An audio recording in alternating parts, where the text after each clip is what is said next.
All right, welcome. We'll go ahead and get started. My name is Justin McAdam. I'm the chair of the Distress Unit Appeal Board. This is our July 28th, 2022 regular meeting. Appreciate everyone joining us today. We do have a fairly full agenda today, so we'll jump right in. I will note that we have complied with the open door law and posted notice of this meeting in advance of the meeting as required. Our first item of business is the approval of 4 sets of minutes. We have May 26th, 2022 public meeting, a June 16th, 2022 executive session, the July 5th, 2022 executive session, the July 8th, 2022 special public meeting. Those minutes have been circulated in advance. Are there any comments or corrections that need to be made to those minutes? All right, hearing none, I would entertain. Do we have any board members on the phone today? We do not.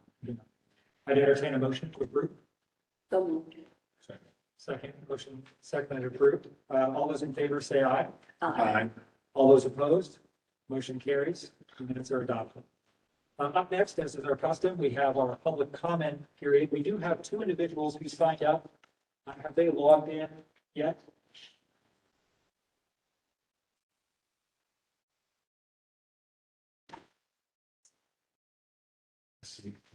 One call.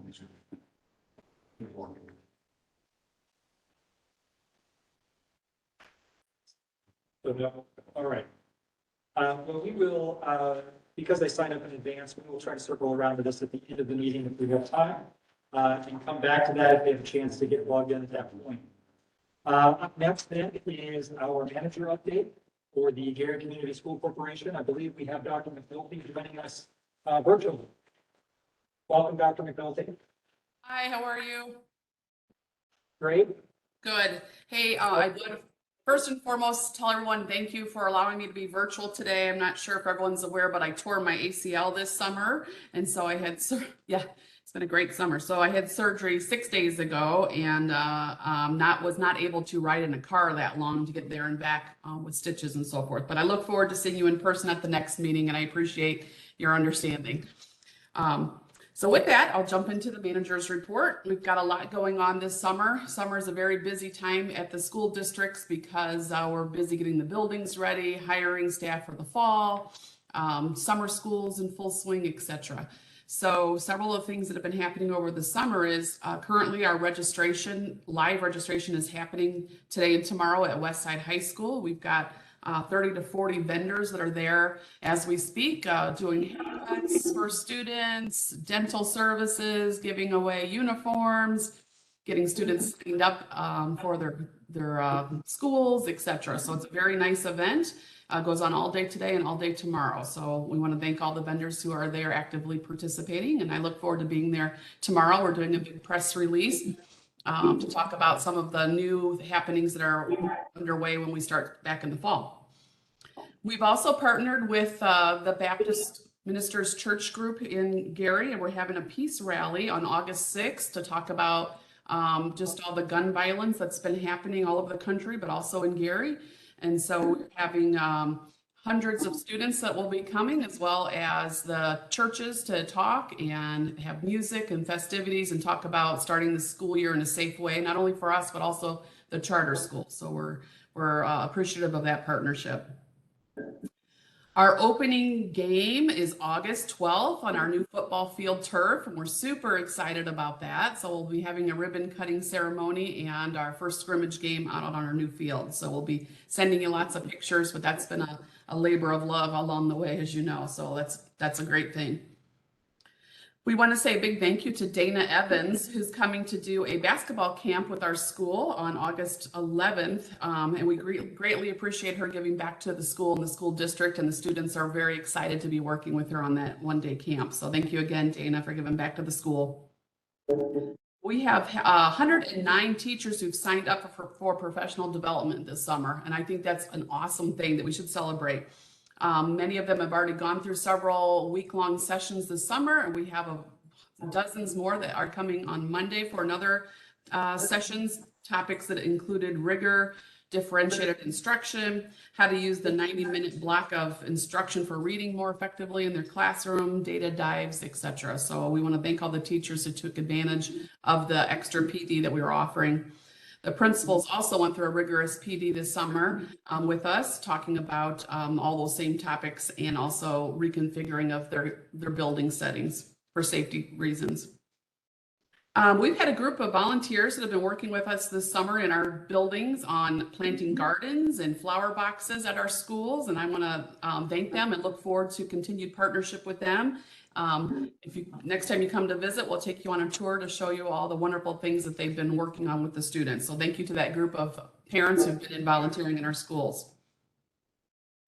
Our student IT interns have done a phenomenal job helping re-image all the Chromebooks that we received back and getting them ready for the fall and getting them ready for deployment. They've been great in doing inventory and cleaning up all the Chromebooks and getting them ready to go. So I want to thank our interns. That's been a great success, and we look forward to continuing to groom them so that maybe someday they'll be employed by the Gary schools after they graduate. Purdue University has contacted us, and we've been in conversations and many meetings with them over the last several weeks. They are interested in enhancing our cohorts. As you know, we currently have a cohort with IUN, and they would like to work with us on starting some new cohorts for some different strands that perhaps IUN doesn't offer, such as getting special education certification or some of those other specialized certifications that we can enhance. So we are entering into a partnership with Purdue, and we'll start another cohort of teachers so that we can get some of those people who have emergency permits through their program. It's a 12 to 18 month program, depending on obviously what their transcripts look like. But we're excited to have Purdue at the table and another partnership working with us. We have 2 more schools that are actively working on their DOE state certification to become STEM certified. So they'll be going through that process and finishing that up this fall. And we look forward to bringing that back to this board to make that announcement and sharing with you their successes. And lastly, I just want to say a huge kudos to our administrative team and our HR department, because as of today, we only have 4 teaching open positions still to fill before the beginning of the school year, which, if you remember me talking to you many years ago, we had 45 teaching positions at this time before school started. So all these efforts of the partnerships with IUN and the other partnerships that we've made around the community have really paid off. To only have 4 open positions is phenomenal. So great job to the team for all their hard work on that. So with that, I'll entertain any questions that you might have. Dr. Goldie, can you speak to the school's efforts around enrollment and the work you're doing to attract new students? Yeah, so we've done direct mailing across the community. We've got billboards up all over the community. We've got radio announcements going out. We've had TV announcements going out. We've got yard signs out across the city. And we've had enrollment booths out at the grocery stores, libraries, any kind of event that's happening around the community. Our FACE liaisons have been there with their booths, signing parents up. And remind us the first day of school. We welcome teachers August 4th, and the staff, teachers, staff come back August 4th, and the students come back the 9th. Great. Thank you. You're welcome. Other questions for Dr. McNulty? Do you have a feel for how many students are going to be enrolled again this year? Are you going up or down? Or? Well, we're optimistic that they're going to go up. You know, we've seen, we went up a little bit, just a little bit over the last year or so, and then we were stagnant this past year. We didn't lose, but we remained stable. So we're very optimistic to continue to have some more. We have made a concerted effort to really advertise those dual credit opportunities that we have, as well as the increased CTE strands. We've gone from 58 students 3 years ago in our CTE program, and we have 325 students signed up as of today. So all those indicators show that I think that all those new avenues that we're trying to promote are working. So we're very optimistic that we'll have an increase. I do have one other question. Last year, we were working on getting air conditioning in place for a couple of our buildings at this time, or working to have that ready to go for the start of school. What's the status for the beginning of this school year? Are there any ongoing projects that will impede the ability to have air conditioning, or is everything on track? All the buildings' air conditioning is up and running. In fact, we've probably gotten a couple of calls saying it's too cold. And to that, I say, please bring a sweater because we're just very thankful to have the air. Good problem to have. Right. Other questions for Dr. McNulty? All right. With that, we'll move to our second item. We do have Nicole here, the CFO for Gary Community Schools, to present to us regarding various matters in her domain of finances and fiscal operations. Nicole? Thank you. Good afternoon, everyone. I've got several things to go over this afternoon. I will start with our cash flow worksheets for our levied funds. Just a quick update of kind of what we have expensed so far for the first 6 months of the year, where we are ending in June, what our first tax distribution was for 22 as well. I'll go ahead and start with the education fund. Everything is still stable and healthy, which is always great in education. This fund particularly is right on track. So there's nothing really too new to report here. We are expecting, obviously if you have an increase in enrollment, our basic tuition will be reflective of that towards the end of the year. And then our next fund is our debt service fund. Typically this fund, is an in and out typically.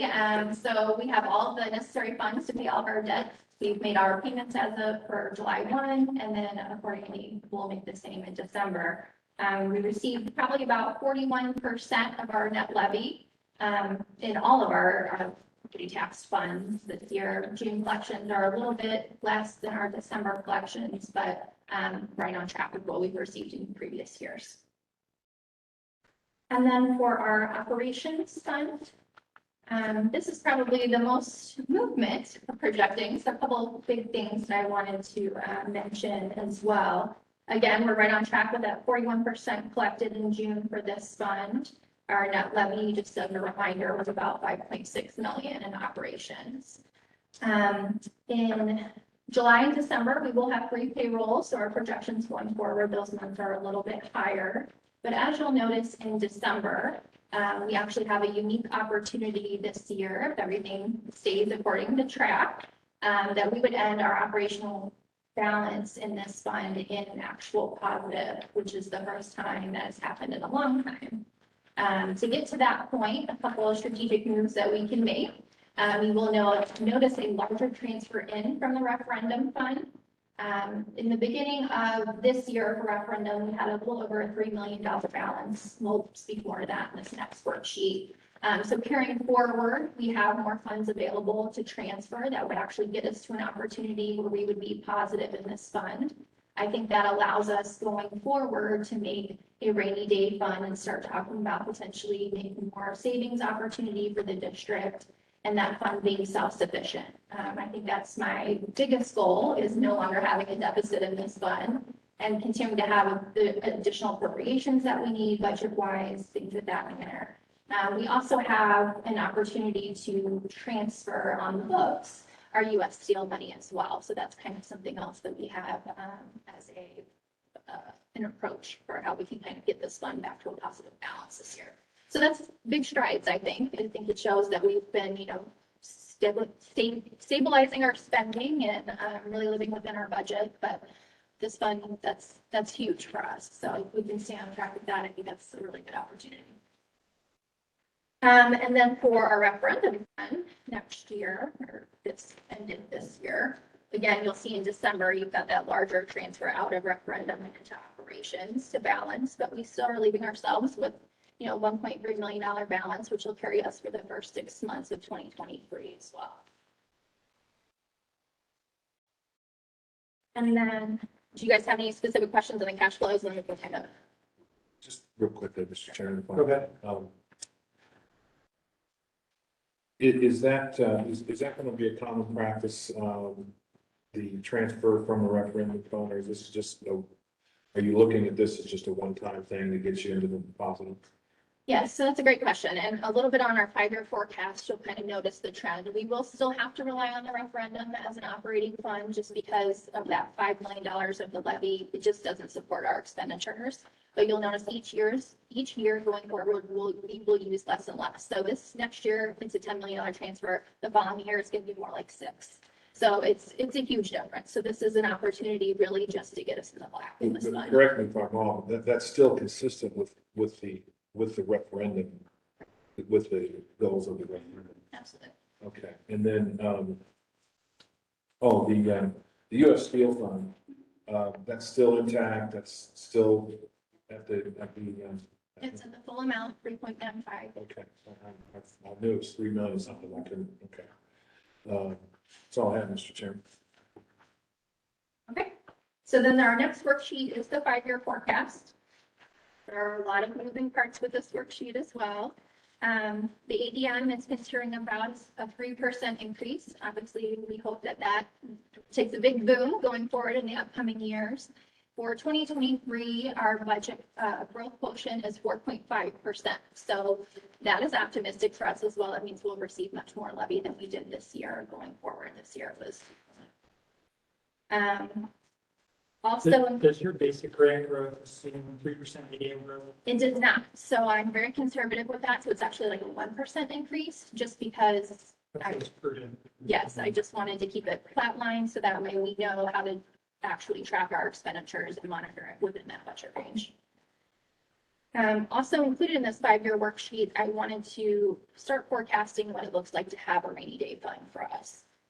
With establishing that this year, I would like it to be more of an operational rainy day fund. That way, those additional revenues that will be needed for operations going forward for many years to come will have a source, and that would be our rainy day fund. So you'll notice we're kind of slowly starting to save into that.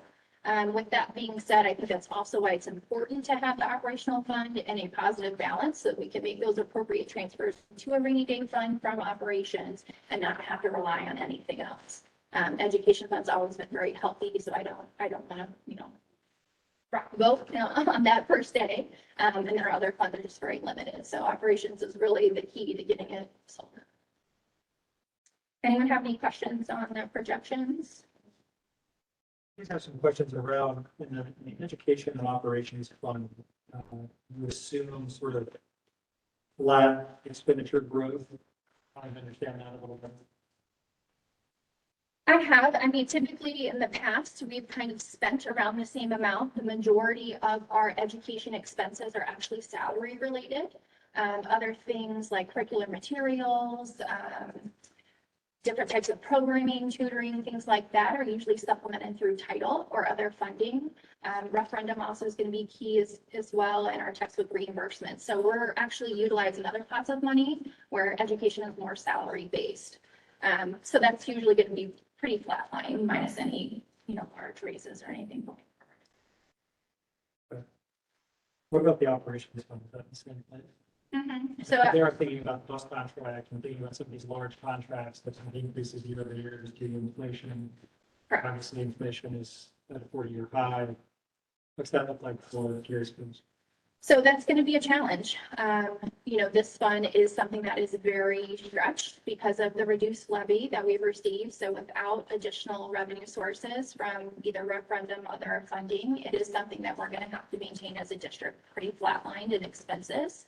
And being key in negotiating contracts and things of that nature. With that being said, a lot of the contracts that we have currently, like custodial and bus contracts, we have not met are not to exceed amount, haven't even come close to it. So I think we just recently approved, the transportation contract that I think was a little over 3 million. We've only paid out 2 something. So we are living under those, which gives us a little bit more cushion in those areas to budget accordingly.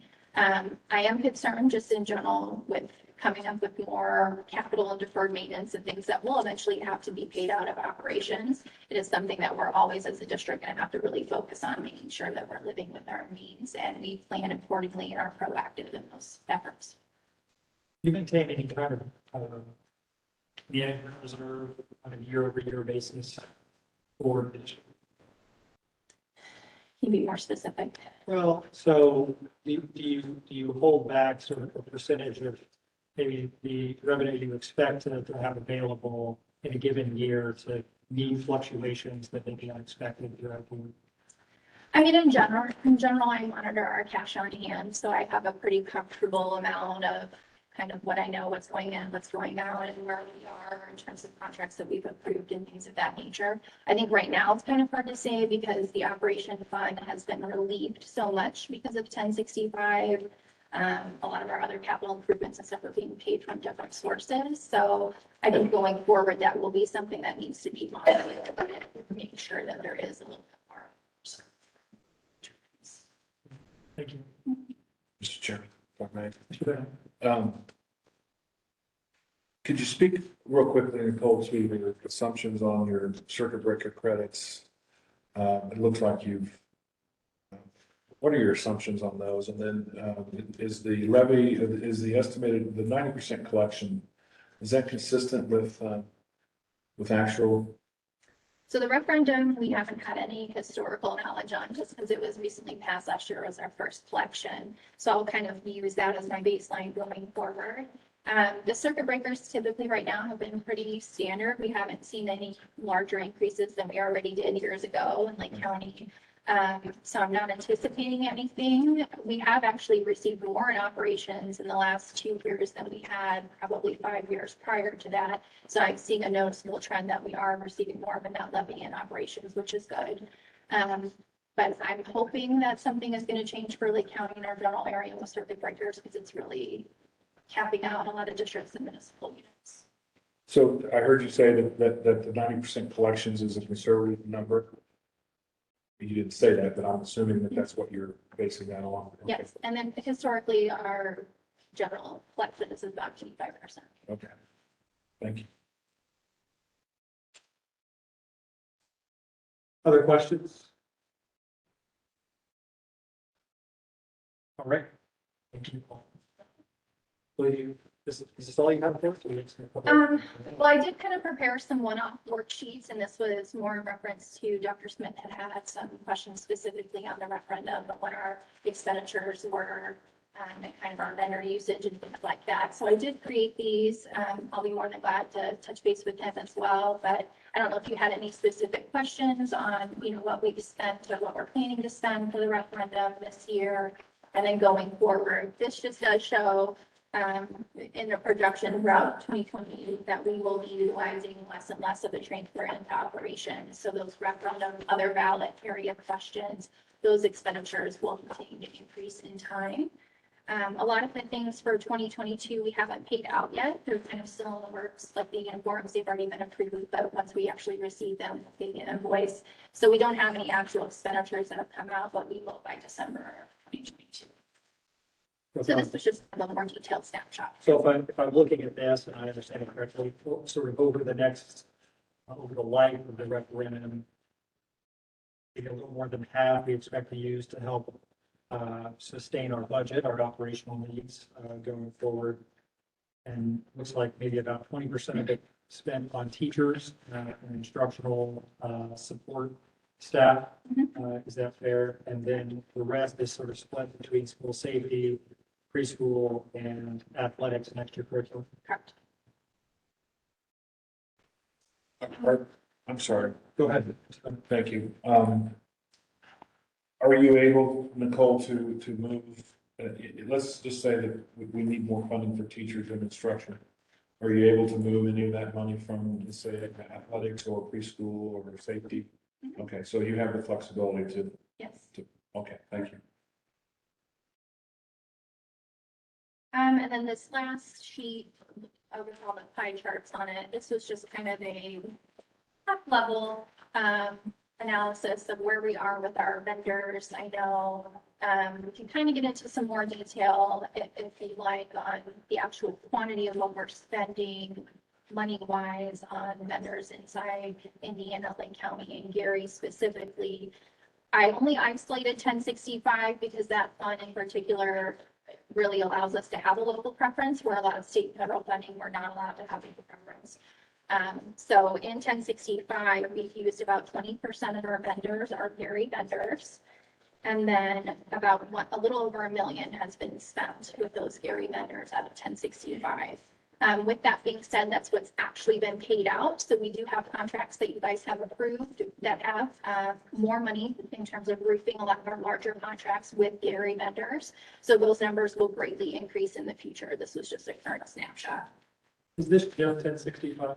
So the bottom two are just 1065. The total district vendors is just broken out between other states and Indiana. And then the all Gary school vendors in Indiana is all district-wide across all funds. And that is 30% Gary, 42% Lake County, and then 28% other counties within Indiana. So the vast majority of the money that we're spending with Indiana vendors Is within, spent in the local community. absolutely. Gary, that looks like about half we spend with Indiana vendors. What accounts for the non-Indiana vendors? Whereby that, what that means? So that could be like, for example, textbooks, we're all maybe based out of California or something like that. So those are, it can even be something that, if you're across state lines in Harvey, Illinois, which is really only 30 minutes away from us, but is an Illinois address versus Indiana. So it captures a variety of those. It could be anything from curriculum materials, educational partnerships, technology, laptops, that's a great example. Anything of those type of things that would be outsourced from a different state. I suspect also then health insurance plans, I think the transportation contract, all the vendors, all the, it's those large operational contracts that are driving this on. That's correct. Other questions around vendor split? Okay, hearing none. Thank you, Nicole. Appreciate it. Appreciate the time. Up next, we have, we're going to stay with the goal, the school improvement fund and 65 claims. This is our regular touch point with the 1065 fund and the capital improvement plan. Welcome, Dr. Smith. Sorry. Please go ahead. So these are specifically your claims for the month of June. So June claims in totality were a little over $1 million, $1,046,018. That's what you'll be approving this month, and that's mostly including continuing work on our HVAC, building repairs, making sure all our buildings are ready to go for the start of school.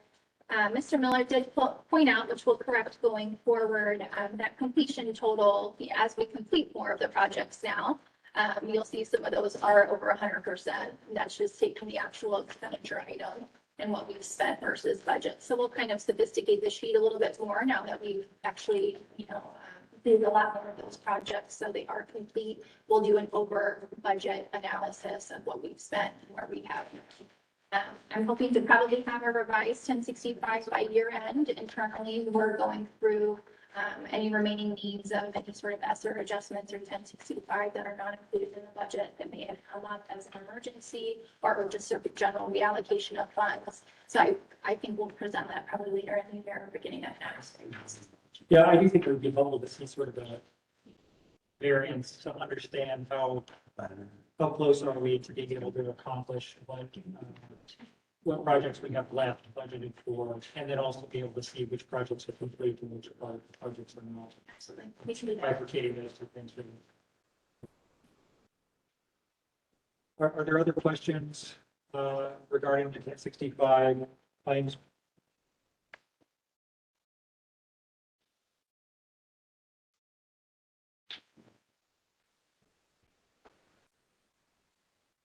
Yes. Went a few crashed, so. So our last meeting where we addressed the budget was in May. So you have every 1065 check in the beginning of time. You're just considering those from May 1st forward. I think May 11th was the first one in May. But from May 11th through in June. You said that was about $1 million. $1,046,018.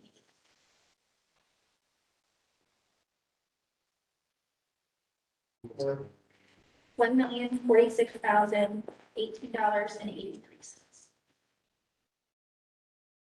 That's just for June. Going back to May 11th. and 11th with the second check date. So I would have been, so. I'd entertain a motion.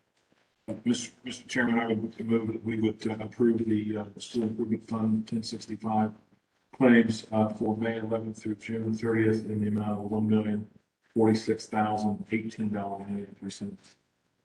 There a second? Motion and a second. Any discussion on the motion? All right, hearing none, all those in favor say aye. Aye. All those opposed? All right, the motion carries. Thank you. Our next item of business is a review of the iLearn and iReady results. As you may be aware, the state released the iLearn scores here just in the last month. And so we do have a preliminary look at those scores and how good community schools fared over the last year. Mr. Chairman, clarification, I didn't quite understand. You said this is the release data, this is the estimated data. I'll look to the team to tell me which Okay. set of data that is. Okay. So, good afternoon, everyone. I believe Dr. McNulty is going to begin, and then we'll. Okay, that's great.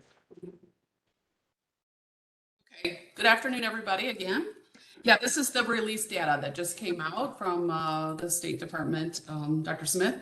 So we want to talk today as a team. We all have some kind of talking points. I'd like to go through the PowerPoint and share with you some of the highlights and obviously some areas that we are going to continue to double down on so that we can continue to make improvements. So we want to share and reflect on the outcomes today and discuss the work that we're going to be putting into place to improve our academic outcomes and our integrated academic plan as we move forward.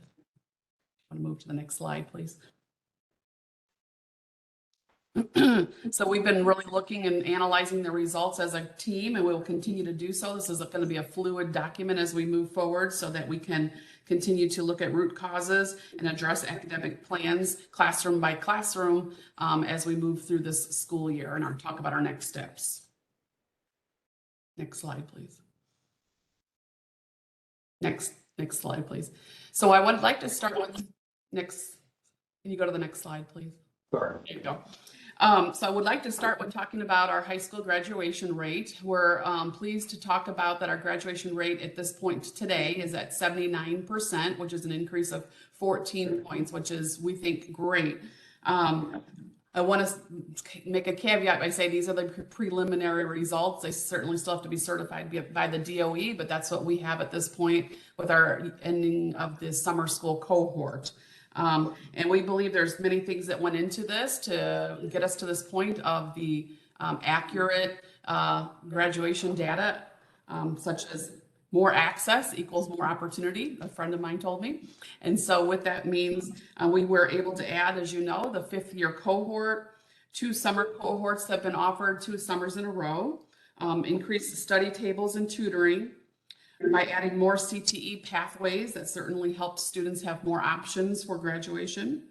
We did alter hours for students who were in need of that. So we do have an alternative hours from 10 to 6 at the CTE Center for students who maybe have child care issues or have to work or other things like that. So we have been offering that. We have been working also in collaboration with the truancy court, who's helped us get students who are chronic truants, to school, and also work with their parents so they understand that they can be held accountable as well. We have partnered, as you've heard along the way, with many adult learning groups so that we can work with getting parents graduated as well. So for example, we have 8 parents who are graduating with their high school diploma along with their students this school year. And I believe last year we had 11 or 12. And I know that's not a large number, but though that is life-changing for those kids and their families, and we'll continue to offer those opportunities for them. We have also applied for daycare that will be housed at Westside and also at the CTE building for students who are teen moms in the future as well. So we hope to have that implemented this year. So just want to say we are at 79% as of today and very excited about that. Mr. Chairman, clarification, should we wait till the whole presentation is over to ask questions, or do we ask by slide? How do you want to see? I think if you have a question about this slide, if it's a short question, go ahead and ask it. Okay.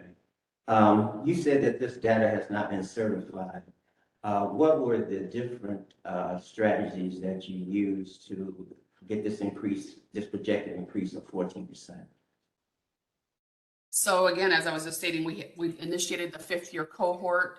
We have 2 summer school strands of cohorts for seniors. We have divided the groups of students by grade level, so they have more personalized attention as they go through high school, and you have the same guidance counselor every year so they can keep track of you. And all those other things I mentioned, the increased CTE strands, all those other access points so that students have more options to graduate, I believe has greatly helped. During the close of school, I heard a lot of conversation about Play-Doh. Are you using Play-Doh? Is that the same Play-Doh that they use maybe at the collegiate level? We are using Play-Doh, but we also are doing in-person learning as well. Okay. Do you have any data on the breakdown of this increase or the total graduation quantity, breaking them down to the various pathways that were used to determine if they got a diploma? I do. I can get that to you. Yeah, most of them are Core 40 diplomas, Dr. Smith, but I can get you the exact number. Okay, thank you. Sure.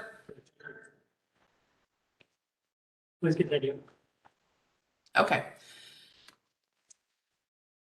So again, the results that we'll be looking at today is iLearn, and that's for grades 3 through 8 this school year, and it measures proficiency. And the data that we've been talking about earlier throughout this school year is measuring growth. So I just wanted to make sure that I said that out loud, and we'll dive into that as we move through our presentation today. But I wanted to make sure that I talked about this is measuring proficiency in English language arts, math, science for grades 4 through 6, social studies for grade 5. Okay, next slide, please. So again, also a friendly reminder that last year at this time, when we looked through our results with the DOE, they were able to come and talk with us at the DUAB meeting, and they reminded us that there has been a huge impact of COVID. I know we've talked about this now for years, but it is real, and that it was going to take Gary, because we were labeled as a significant impact school, 3 to 4 years to recoup to where we were 3 or 4 years ago, or before COVID, I should say. So we had 56% of our students experience significant impact for ELA and 75% in math. So we needed to start as a 21 as a new baseline. May I ask, how was that determined, the difference, what is the rubric they're using to determine this impact? The DOE did a study last year and shared it with us, and I can forward you that presentation. It was a whole PowerPoint that they gave us. Thank you. Okay. I'm making myself a note, Dr. Smith, so I can word that. Okay, so we are here today to say we accept the proficiency scores and we want them to be better, and they are not where we want them to be. But growth is being made even during COVID, and growth takes time. We want to share with you that 4 out of 5 of our elementary schools made progress in both ELA and math. Our scores are going up, but we are still making progress, and we want to make more progress as we move across the board. We have worked hard over the last couple of years to lay the foundation, operational foundations that weren't in place or were very archaic and needed to be enhanced so that we can have a deeper level of execution and implementation. So some of the bolder things that we've done over the last 2 years to increase operations so that we can continue to increase growth and proficiency, again, just as a friendly reminder, was worked with the teachers on taking attendance in their classrooms so that we know who's there and we can target those kids who aren't there. We have streamlined our grade books across the district. We've adopted new curriculum in many of the 4 subject areas and continue to do so. We have increased professional development greatly. I think we had 2 half days 3 years ago, and now we have Late Start Wednesday every week. We have professional development days dedicated throughout the school year that the teachers can get a deeper level of instruction on those new curriculum modules that we're using. We have been filling those teaching vacancies, as I spoke to at the beginning of this meeting, so that we don't have 45 openings in the middle of the school year with subs. And we have data walls up at all the schools so that teachers can see day by day where they are. And curriculum maps are now in place and aligned with the state standards, just to name a few. Next slide, please. And at this time, I'd like to turn it over to Mr. Andre. Oh, good afternoon. Thank you. I hope everybody can hear me. Yeah, just one moment. This Kumako has a question. I just had a question on the. Sure. You know, it says that catching up is going to take a long time. Have you set a goal for yourself, saying by this year, we want to have improvements? I mean, have you set internal goals yourself so the teachers have some method of monitoring the improvement? Because when you say it'll take time, that's so vague.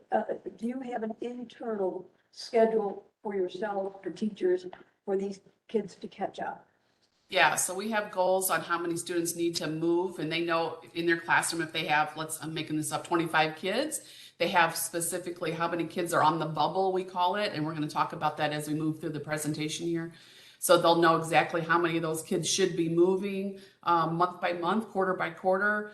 We're going to talk specifically about just Q1 as we move forward with this group and with DUAB, so that you'll understand quarter by quarter what our expectations are of our administrators and our teachers and how many students should be moving. Thank you. May I suggest that maybe she's asking a different question in which she responded to. Okay. I think she's not talking about quantity of students, she's talking about progress goals as far as the loss that was made and where you want to be at a certain day benchmarks. That's what I think she's asking. Exactly. Yeah. In terms of proficiency. Yes, right. What kind of proficiency benchmarks do we expect? Right. Yes, and the answer to that is yes again. And so we have an integrated academic plan that we'll be sharing and being able to share with you month by month again, so that you'll be able to see as far as proficiency goals as well. Yeah, can we be privy to that? Yes, we're going to share it with this group. Yes. Okay.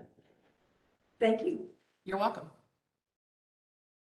What are you going to consider success? Because I mean, we can call it pandemic, we can call the pandemic's the problem, which is fine, it was. But we started at 15.7%, where the state's average is 47.9% for the I-learn. I mean, that's horrific at best. So what are you considering success? Are you considering success 47.9%?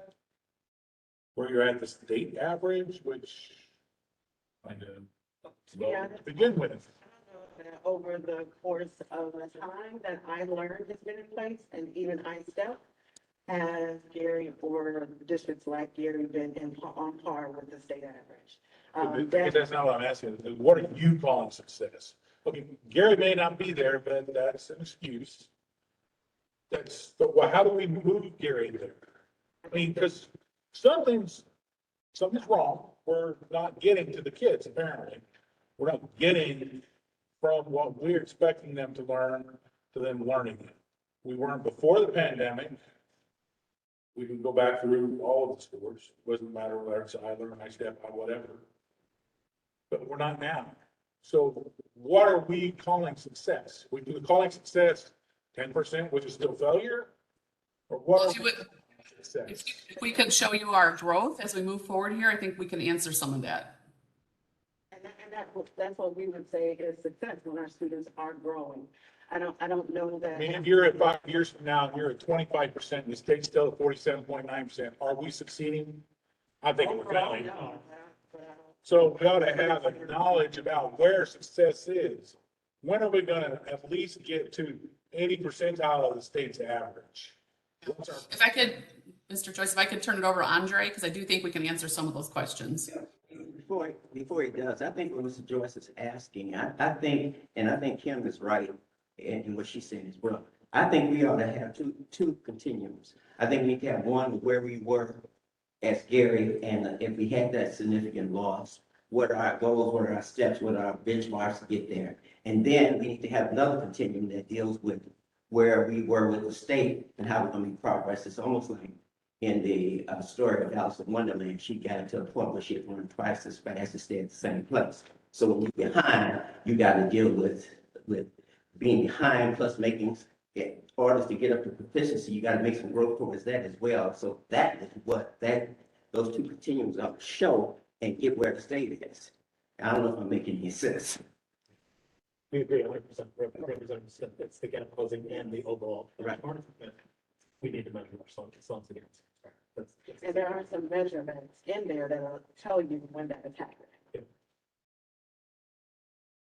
Andre, go ahead.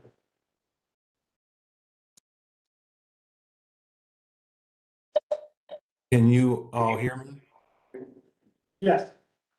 Okay, hopefully I don't sound too raspy coming off this COVID. So a couple of things that I'll give you my analysis of some of the things that I have observed and heard over the past couple of months. And I just want to make sure that we are clear on two things. One, proficiency, and then two, growth, right?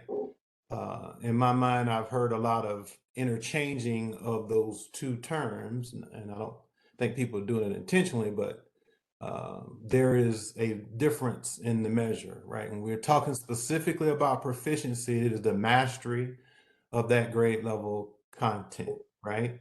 That our students are able to say that they are performing and they have evidence that they are mastering the standard at that particular grade level. We're talking about growth.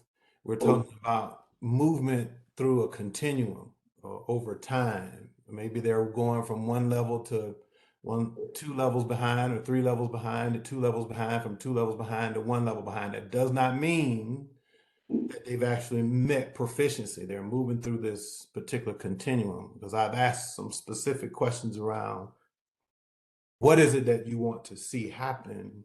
And I hear we want to see students grow. And so then I push back to say, you want to see them grow through a continuum, or do you want to see them at grade level proficiency, or is it both and? So I want to be clear on some of this, because I think we can overlap some of these terms and believe that growth is actually an indicator of proficiency. And in fact, that's not where they actually have arrived. So I wanted to use this as an opportunity to speak to that. But can we move to the next slide? All right, so from one of the slides earlier, and I think someone asked that question around the data from the State Department, and I think in that slide it said that the State Department said that your new baseline is actually 2021, and that's what you should start to measure from. There's probably some indicators as to you missed a year when you didn't test between 19 and 20. So I think maybe that's why they decided to establish 2021 as a baseline. But I want to speak to a couple of things that may answer some of the questions that have come up. One, no one is satisfied with the 7% proficiency. That's 7 out of 100. No one can be excited about what that means for students who are actually mastering the content at grade level. But one of the things that I went back to take a look at is that we spend a whole lot of time trying to analyze at what I call the balcony level, right? And you're not going to move student achievement by starting at the balcony level. You're going to have to start from the floor. And here's some data about what's happening at the floor within the Gary community schools. In English language arts, there's 77% of students who are below proficiency, okay? That's 77% of the students that are below proficiency. In my mind, you're gonna have to attack the floor, right? So if you attack the floor and say over the next 2 years, and if that is the continuum, or 3, that we need to reduce that number, right, of students who are at the floor level by 30%, in my mind, each year over the next 2 to 3 years, which then applies a new baseline if they move to the approaching level in English language arts. In English language arts right now, there are only 15% of the students that are at this approaching mezzanine level, in my mind, which means you need to, we as a group need to start thinking about our strategy to attack and reduce that number by 20 to 25% each year. Now, the first year that you do it, you won't, the rock won't be as heavy, or the boulder won't be as heavy to push uphill because you only have 15% in the mezzanine level anyway. Now, if you're able to get this continuum to start moving, and you now move at a minimum 30% of those students who are at below proficiency now are moving into the approaching category, that boulder gets a little bit larger, because that's how you have to move this. You have to move from the floor in order to get the momentum that you need in order to start the trajectory that you're going to be able to see proficiency as an outcome of this movement. Because right now, that's not necessarily what you see. We have too many students on the floor, too many, okay? Now, the same context holds, and you can move this slide to math, the same context holds for math, right? Math has a very minimal number of students who are at the proficient level, but 87% of the students in the system are at a below proficiency level. And so the same strategy has to apply. You have to attack the students who are at this below proficiency level to say, at a minimum, we need to see 30% movement out of that category each year over the next couple of years, which then applies a new level of expectation at the approaching, which if you take that same approach, then the byproduct of that movement should be increasing student proficiency. But that has to become our strategy, because we've had too many students in this on the floor too long. And that's why you're not getting the type of movement that you would hope for and or expect. Next slide. So let me, my years of working with Curriculum and Associates have been through multiple states, multiple districts, all right? And so let me be clear on iReady, right? I can't, I'm not an expert in iLearn, you all are, but let me talk to you a little bit about iReady, right? So iReady is, the sole purpose of iReady is to diagnose and prescribe, right? It diagnoses where kids are, and then it prescribes lessons in order to gap fill. What it does not do, and it should not be used this way, is to predict, okay? And you will never hear me use iReady as an indicator of prediction. And I will reinforce that in our conversations with our team. It is not a predictor. It is there to diagnose and then prescribe how to fill those particular gaps. And sometimes when you hear on grade level, we immediately jump to, well, that means they're proficient. No, that does not mean that.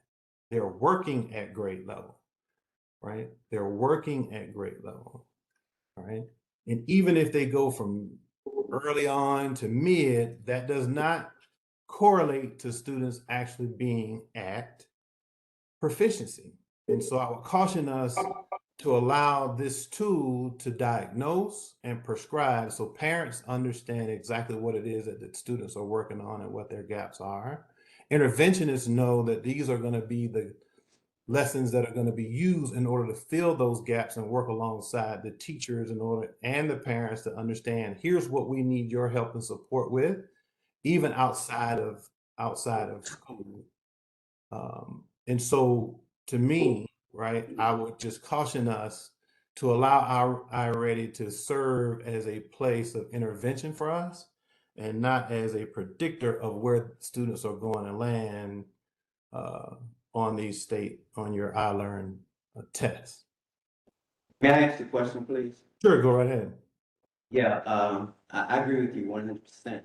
So my question is, if you've diagnosed and you've identified the weaknesses, one of the things I teach is that you don't run from your weaknesses, you run to them and make them your strengths. Now, my question is, when you get this diagnosis from this formative process, what is happening in the classroom to make sure that those weaknesses become strengths? I think that's the gap that exists. And I'm not trying to be critical, I'm trying to help in this situation. Can I answer?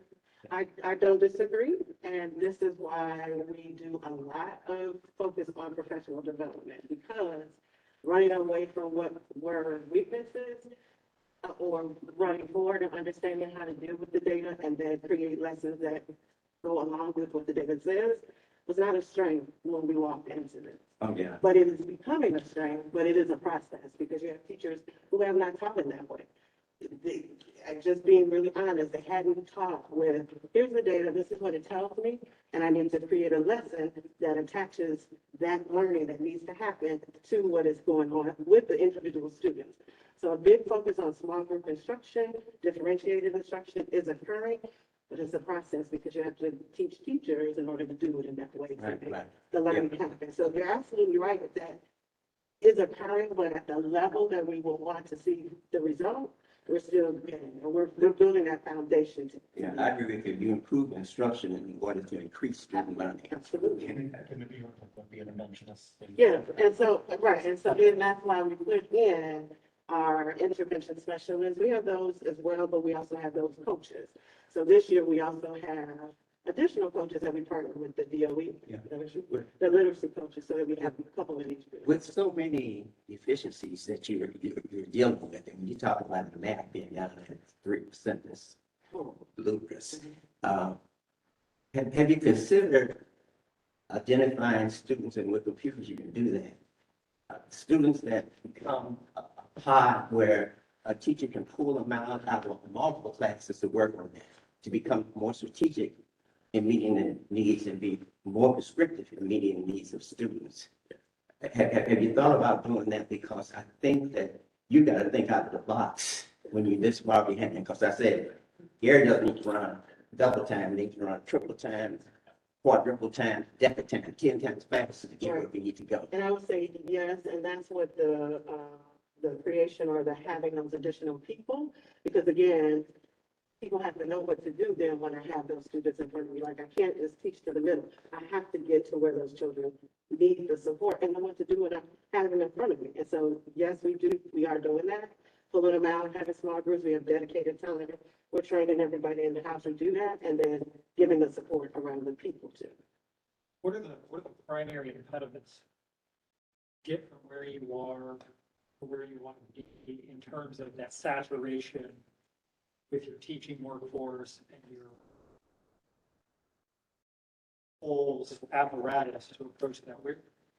Where do we need to still fill it? What's keeping us from getting there? So I know that we've been talking about this training a lot, and it sounds like, well, why should we keep talking about training? But really, you do have to train the person who is doing the instruction. Because over the years of not having, like they were saying, 2 days or 2 half days of PD for the year, and these teachers it's not in them to not want to do what's best for kids. That's not it.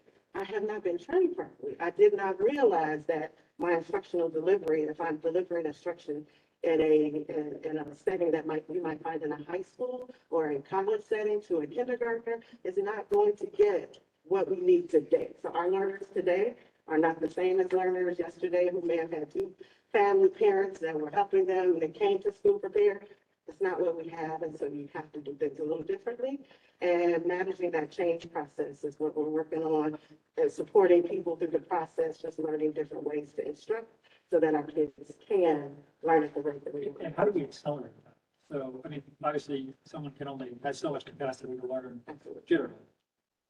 But are there things we could do to accelerate that knowledge transfer and that skilling The up? support that so one of the things that we're really doubling down on is PLCs that gives the support. But I'm not just by myself as a 2nd grade teacher trying to learn these new things. And I have the support of my entire 2nd grade team in my building and across the district as well. So we use a lot of Google, so they can share lessons.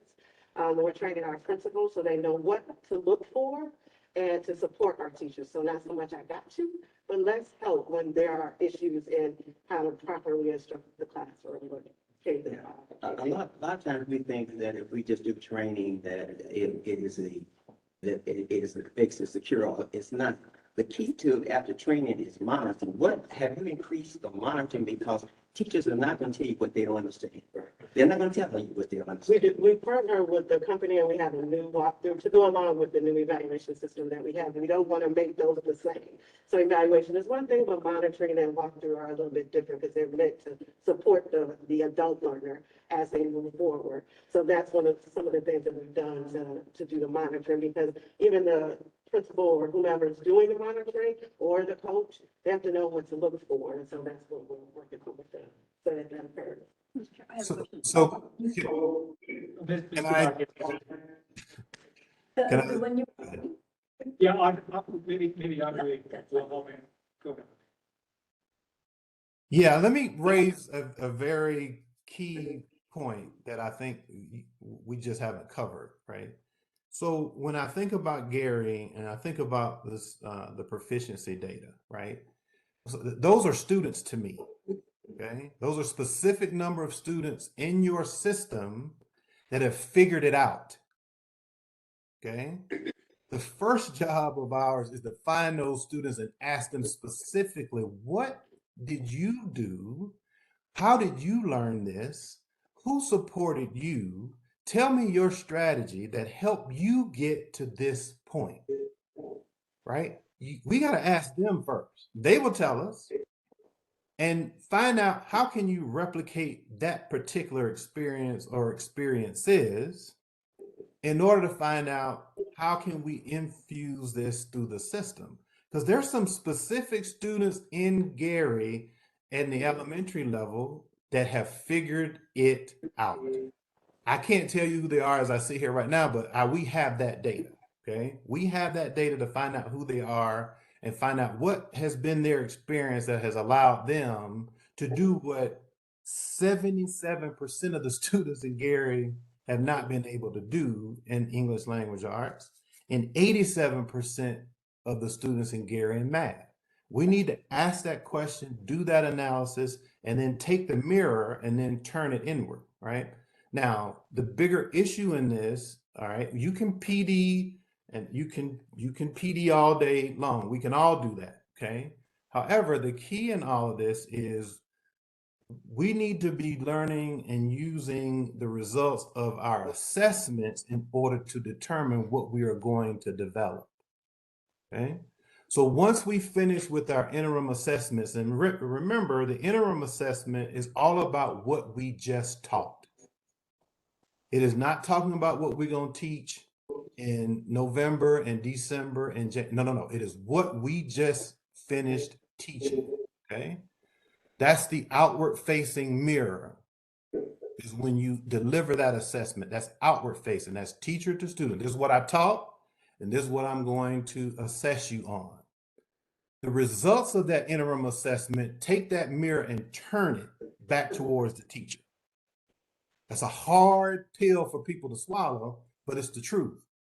The results of those assessments are telling teachers, this is what I understood, this is what I got, and this is what I didn't understand. And so you have to take that assessment and then allow it to become what you develop, so that all of our third grade folks are together to figure out, how did your kids get questions 6, 7, and 8, and mine are still can't get it? What did you do? How did you do it? And how can you help me do it? Okay. That's where you are now not choosing your own adventure during professional development.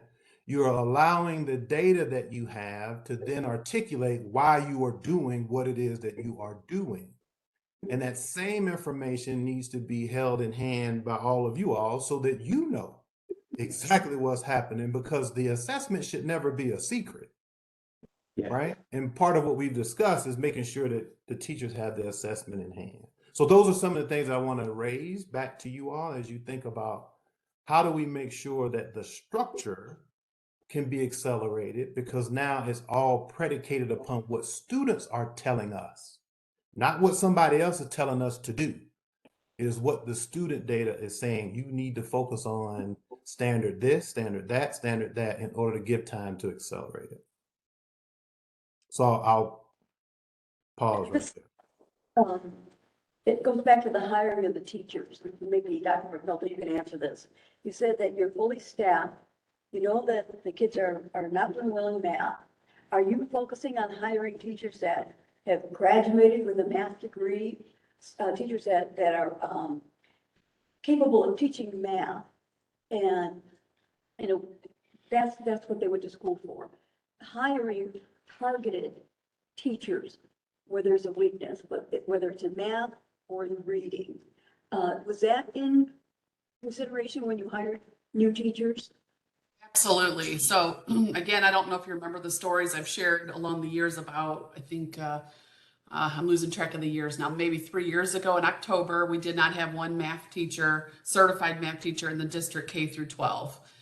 That's just unacceptable and hard then to make progress. So we have made a concerted effort working with IUN and now Purdue and with our HR department. She and the principals actually went out statewide, all the way to Illinois. They've gone to Peoria, Indianapolis, Chicagoland, all over, actively recruiting certified teachers. We hired 2 urban headhunter companies that worked with us specifically on making sure that we could fill those hard to fill positions for ELA and math that are certified positions. And then if we happen to have someone, an opening still, and they're not certified, we're paying for them to get certified.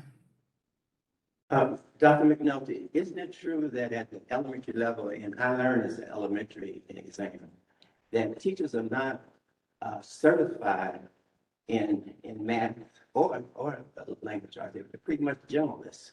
Generalist. Unless they go out and get a specialty degree. That's And correct. That's only done in the middle and the high school level. So what are we going to do?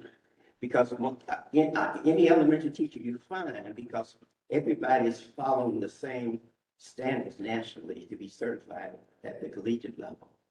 And what are we going to do to get teachers more proficient in those 2 areas? It used to be math and science, and now we're seeing the problem in language arts. Mhm. And you're not going to find specialists unless you're going to get them at the secondary level, which has an absence of them, have shortages of them, and get them down at the elementary level. Right. So what we've done is we've hired within and also without out of the district people that were math and English certified specialists, and we've placed them at the elementary level so that they can work one-on-one with those teachers and be in those classrooms and help with their lessons and help with the data collection, help them with reflective teaching practices. Again, we're introducing the videotaping of your lessons this year with the teachers so that they can see themselves teaching in a non-evaluative way with their coaches so that they can improve their practice. But isn't the methodology, the pedagogy somewhat different at the secondary level and the elementary level? Yeah, we hired elementary people to be in the elementary who've gone on to get their special license, their specialty license. And how many of those do you have now? I think we have 9. 9? Yeah. And so you're passing those around from school to school, you have 1 in each school? 1 in each school. Don't exist because people don't, the state doesn't require that. I mean, the ones we have, but it's just, you don't get a license like that. Mr. Chairman. Yeah, thank you. In looking at the numbers on the presentation, it seems that there's also a challenge. If I were a teacher in one single classroom, let's just say in 3rd grade, it looks like I'm going to have multiple students at different levels of proficiency in the same class. Yeah. That seems to me to be an extremely challenging situation. How do you handle that? Identification. Mr. Manley, what I suggested was that interclass grouping. I mean, that's the only way. Put those that are 2 levels below together, put those that are proficient together or not. It needs to be done with a specialist or a pair that do pull-out groups. Yeah, you do regrouping as you move forward. You regroup them after the assessment. You regroup. Mhm.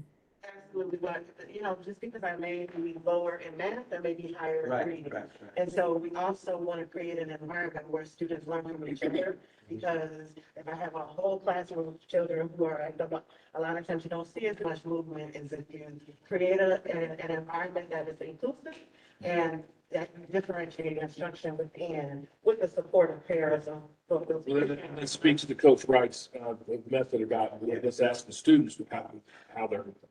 Is it Mr. or Dr. Wright? I don't want to. What is it? Is it Mr.?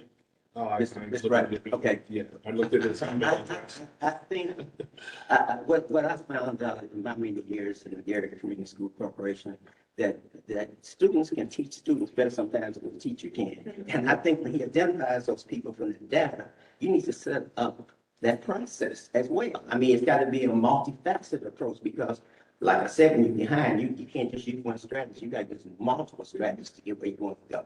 And so once again, I'm saying we got to think outside of the box to get where we want to go.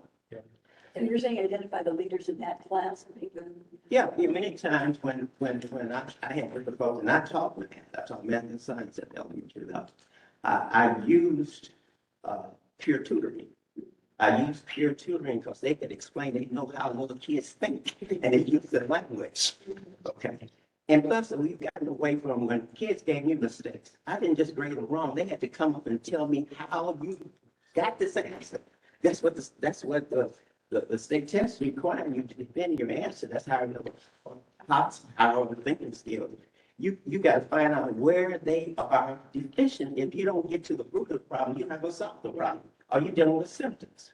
And that exactly is the training that we have for the classroom person, because they have to learn and set up that environment the way that you talked about that you did, so that discourse occurs.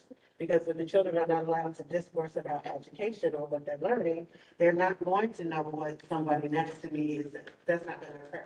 So we're working to have that. When I say small groups, that's exactly what I'm talking about, where there is academic discourse in the classroom regularly, and that the children in the classroom is facilitated by the teacher, not just same on the stage. And can I offer another strategy for engagement? Making math fun, so you engage the students, get them in there, and then the rigor, making them apply. If they can't apply, they can't do it. And just one beat more on this diagnosis and differentiation and clarity of expectation that Andrea and Representative Smith, you're talking about. The connection on the specific gap that a student may have, and then the regrouping needs to be done at a very specific level, so that as you're regrouping or you're thinking about peer tutoring or whatever the strategy is, we can actually connect the dot on the specific skill that a student needs to master. So if I'm a third grader and phonemic awareness is my issue, I may be grouped in a smaller way. So it's not just at the reading and math level, it's a quick down on a granular level. And so as you're describing things like technology, that might be opportunities, as well as thinking about peer opportunities, we need to get that fine grained on the diagnosis to be able to then connect the dot you're describing. And that's the work in terms of What Mr. Wright said to me was music to my ears. I don't know, we're getting to the root of the problem. You go. Okay, so if we look at the next slide, the school efficiency results, this shows the ELA and math for 2021 and 2022, and you see the schools at the, and 8% of our elementary schools saw growth over the year. Now, some more than others, but there was some percentage of growth in both ELA and math for 80% of our elementary buildings. At the middle school, there was a small amount of growth in math and more to do in ELA at that middle school level. And then we had all of the elementary buildings have growth in math at least. And some schools, one of them had almost a 6% increase in ELA. And then looking at what was a little bit different at that school, a focus on the things that we're talking about, because everybody is not at the same point. And at this one particular school, you have practitioners who are a little more developed in their ability to teach literacy. They also work a long time hard on their culture, because that's the other thing that we're noticing. This culture of being reflective in your teaching is also something that we're working on. A culture of putting academics first before everything, and the engagement in the that has to happen in the classroom. While this school worked a lot on that culture and climate, and climate to impact the culture. And we see those increases in that building. And so some of the things that were happening there, we're allowing that building, those teachers, those folks to kind of talk amongst the schools as well, so that they understand that these things, you can see those increases occur. And again, these are not like these are wonderful numbers. We realize that there's still far to go, but there are improvements happening. Well, there are some impressive increases here. I'm sorry. There are some impressive, when you look at Williams, they more than doubled the number of kids. And More that's, efficient. so that's the school that, we brought you the book that the school created. I don't know if you all got your book, but there's a big focus on literacy there at that school. They have been able to adopt some of the things that we're talking about and kind of run with them, and that was for the show. What are the challenges at the middle school? You can see every school improves in math, it's like across the board. Somewhere the numbers, but at the middle schools, they clearly are struggling on the ELA front. What are the early indications of what's driving them? I think part of our discussion about the level of rigor of iLearn, so it's rigorous at 3 through 5. It gets even more rigorous 6 through 8. So you have that. If we dig even deeper into the data for middle school, you'll see that 6th grade, and I think in some cases 8th grade struggled a lot. So when the students in particular move from an elementary level to secondary, this happens all over, not just Gary. A lot of times you feel this unless there's been a very specific link from that elementary curriculum to the secondary curriculum. And so having those discussions from 5th to 6th are a focus for us this year. And then just the fact that some of our 6th graders, at least in 22, hadn't been in school since 4th grade. And so coming back into a new school, there are some issues there, but we're working on shoring those up at both middle schools, because if you look at the data, it's almost the same. Yeah, Mr. Chairman, I don't want to dominate, but let me just offer another suggestion, and that is, when you're going up a mountain and the grade is steep, you've got to deal with those, as it gets more demand, you got to, or in the educational process, you've got to get back sometimes to the conceptual level for these students, because you've got to build on it before you go abstract. They go totally abstract at the middle schools.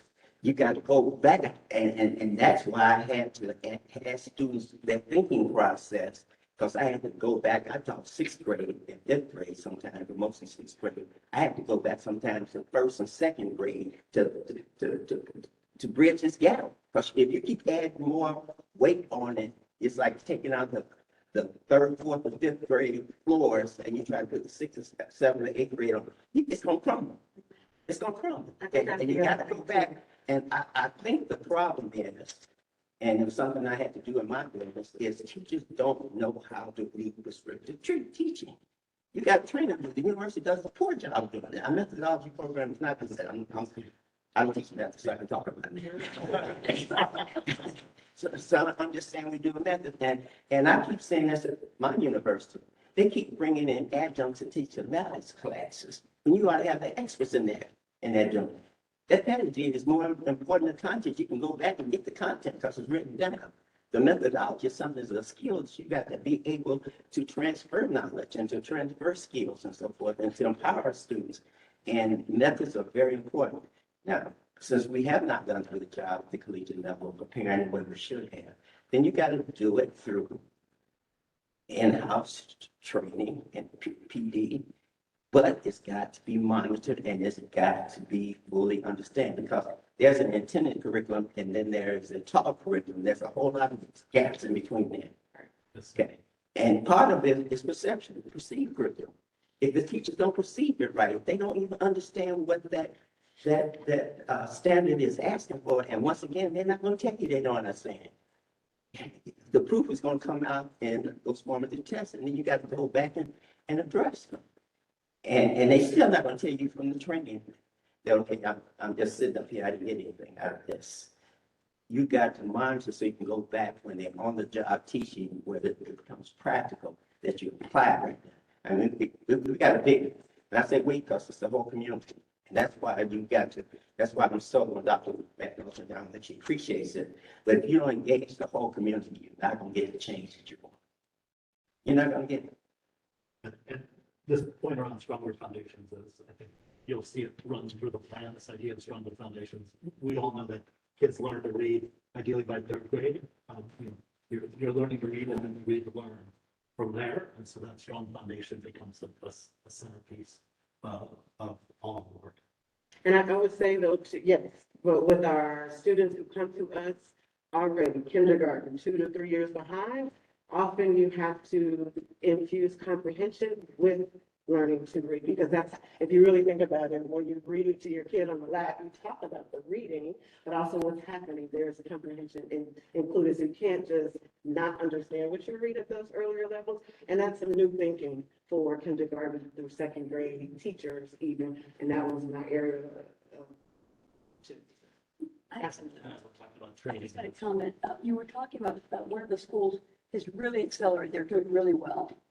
When that happens, do the teachers work, and the other schools aren't doing as well, do the teachers within that school where they have really made great progress, share what they're doing, the teachers in all of the other schools, and say, this is what worked for us? Yep. And that doesn't have to be personal training. It's just like, what, and maybe I said this earlier, what are you doing that's working? And let's get all the other schools on board because we know that it's working. And I think, yes, I would say yes, because we often have meetings together. So it may not be the entire third grade across the district, although we do have those. We've had those.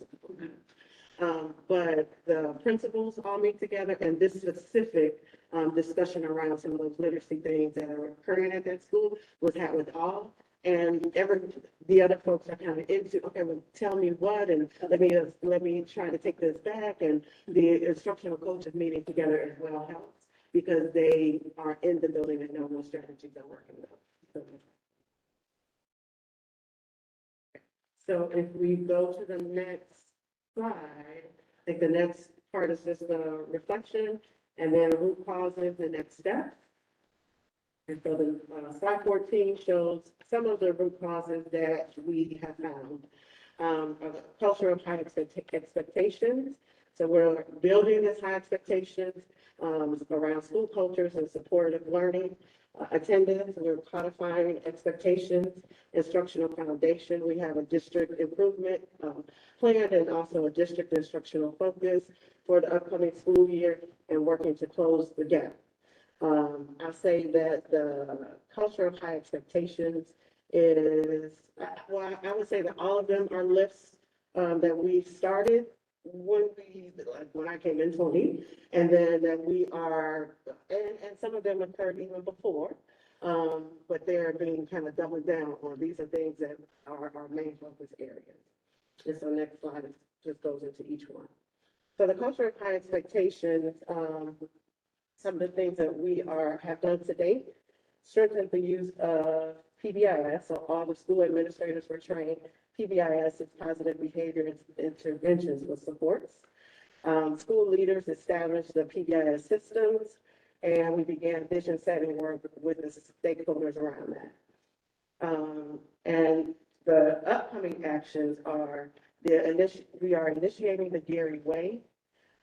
It was defined beginning in the spring, and now we talk to principals, talk to admin, talk to our community support persons, our stakeholders, and we are actually going to roll it out tomorrow is our registration fair. We have some things that we're going to talk about.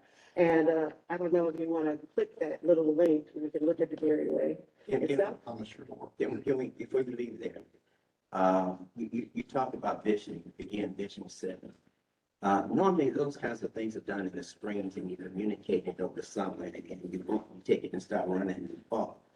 I just was made privy, I guess, early this month, that you were asking for community input on the missions and the vision. That is something that should be in place. We started school in 2 weeks. So, And that's something that should have been out there a long time ago, but you still formulating that. I'm asking why. okay, so we actually started it a little bit early, but we reached out to, our ambassadors and, some other supportive person over the summer. So what you got a couple weeks ago was kind of like, this is what the work we've done so far. Let us know your input, and some changes occurred because of that. When were the ambassadors together? Because I'm an ambassador now. We sent emails out. Irma sent an email out, the link that you probably saw came from her, and it did go out to all. No, I didn't get that link. I heard discussion on the radio. I don't remember. I'm not saying I didn't get it. I was like, a ton of. Okay, no, we sent it out to everybody, and the purpose was to get everyone on the same page around this Gary Way. This But this there is a what meeting? its Was there a meeting? expectation. And how did you do that with? So we did call a meeting, and we didn't get a lot of response. So there was maybe one person, I think Dr. Mike called and said, well, I'm gonna try and come, but nobody RSVP.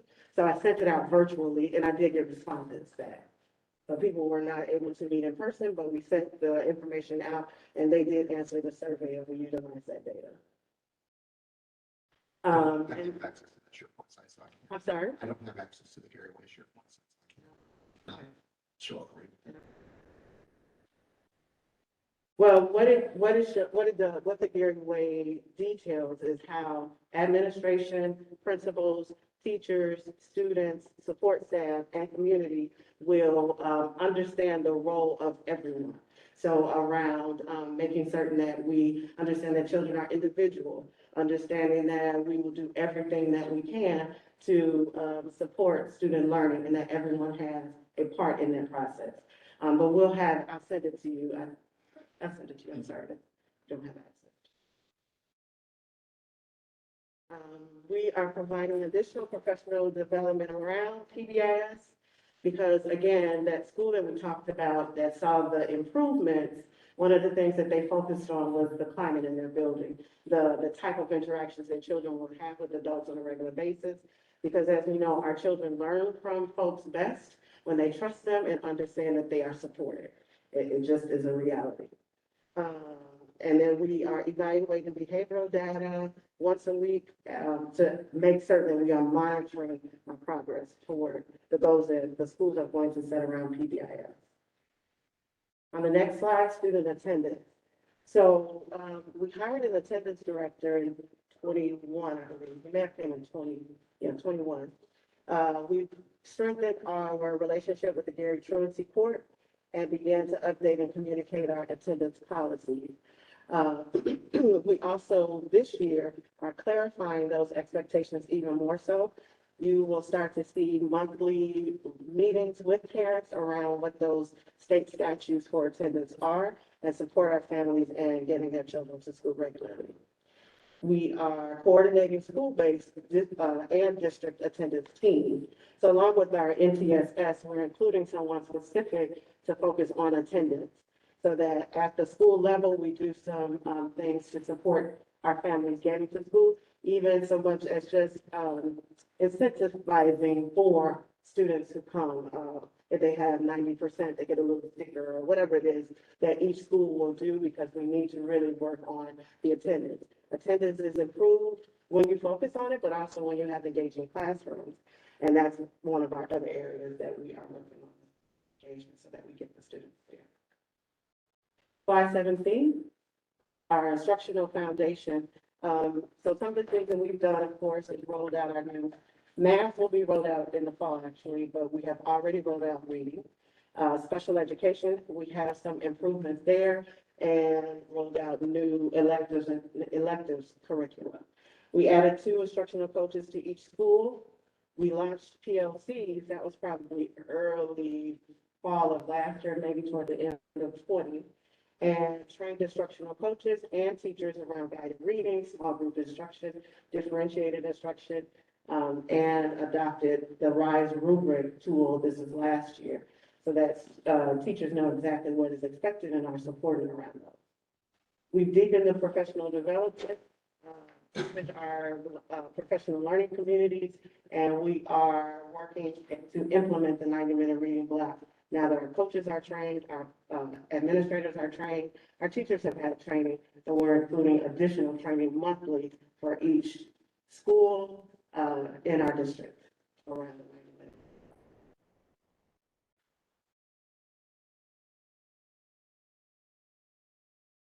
And so closing the gap, students completing individualized lessons on their iReady daily. So that already occurs. So like I think Andre said earlier, iReady prescribes, tells you kind of where children are and then prescribes what to do. And so those are the lessons that they receive daily, and our children will continue to do so. Along with that, iReady assessments are monitored, administered and monitored, and that data is on a dashboard so that teachers can take a look at that formative data, but also we have some formative assessments that were called interim assessments that will also be looked at to inform instruction. And we have established our MTSS teams. So upcoming actions, implementation and negotiation will focus on the reading block. We are using a walkthrough form specific to those areas that are on our district improvement plan. We have job embedded teacher coaching, and we are codifying and implementing processes around MTSS. So we had a good foundation for what MTSS is, and now we are working into what that group does. MTSS is multi-tier systems of support. So when you have students, or that 70% of students who are not doing well in ELA, what are the reasons for that is what that group looks at. It could be attendance. It could be some SEL issues, some emotional issues that are occurring. Maybe this child comes to school regularly, but is not properly, doesn't have what they need to be successful, or they're behind. And so they're in third grade, but working at a first grade level. What supports can we put in place to, what interventions and supports to help those students kind of catch up? So not just get, yes, I'm growing, but kind of how can we close the gap? Over unless there's some questions that have those four slides. Can I go back to the incentives? Around attendance? Incentives. Yeah. Dealing with academic achievement as well as attendance. I found out in my years that when we had the end of the year awards program, when we gave out the certificates, I found so many certificates all over, so our kids didn't take them home. They don't value certificates. It may be one of the early stages, but if you got long-term goals that you want to achieve, I think you've got to, for those kids who are expressly motivated, not intrinsically motivated, you got to raise the bar today. Those kids are different beings. I love my certificate. I still got certificates from elementary school. I need to throw all the crap away. But I'm just saying, and I'm old as black dirt. But the situation is that we had to raise what we were giving our children as incentives within the classroom and within the building, especially at the end of the program. We raised them from quarterly awards day programs as well as that fund. You may want to look at that. And don't forget that you're trying to get a child who is extrinsically motivated to become intrinsically motivated. So you make sure that that transition is being made, and it's not always you got to give me something for performance. Yes. If there are no other questions on those four slides, turn over to you. Great, and appreciate just a quick summary here, just to tell you kind of the upshot of kind of where we think we're going from here. Reggie Bajaj on the MGT education team, and excited to support this really important work. Really, as we think about the work forward, it's really about one clear plan. So it's almost back to the beginning of our conversation. How do we have one integrated academic plan that takes a lot of the great things that have been talked about and that are underway and integrate that in a way that we can backwards map from what's happening in classrooms. Often academic improvement plans start at the top and work down. We see this work as working from the classroom out. How do we ensure that those interactions between students and teachers are as meaningful as possible? How are we being as intentional as possible about understanding the specific needs of the student and then matching the support to get there? And that we have a continuous improvement cycle to adjust, because as we know, best laid plans often need to be adapted because student needs change. Session. Good luck.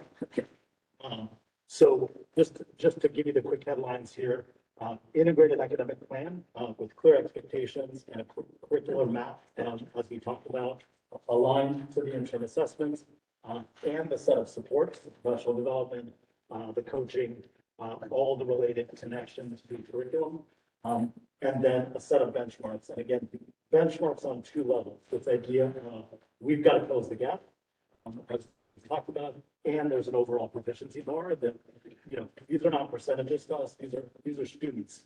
And each of them needs to be given all the academic opportunities and learning opportunities that all kids deserve. And so being able to translate that into actual academic support and high quality instruction every day. So we've got team structures that will support this.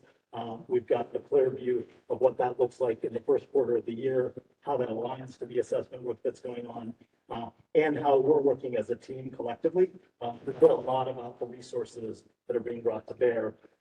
Our goal is to ensure those are coherent and ensure that we are starting with that end in mind in terms of student success. So that's sort of the headlines here in terms of the work that we are doing right now and that we're envisioning continue to build out in the 22-23 school year and beyond.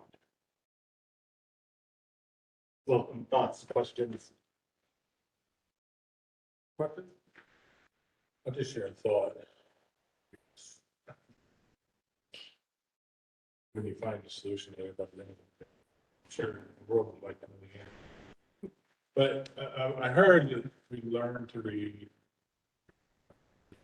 Very important.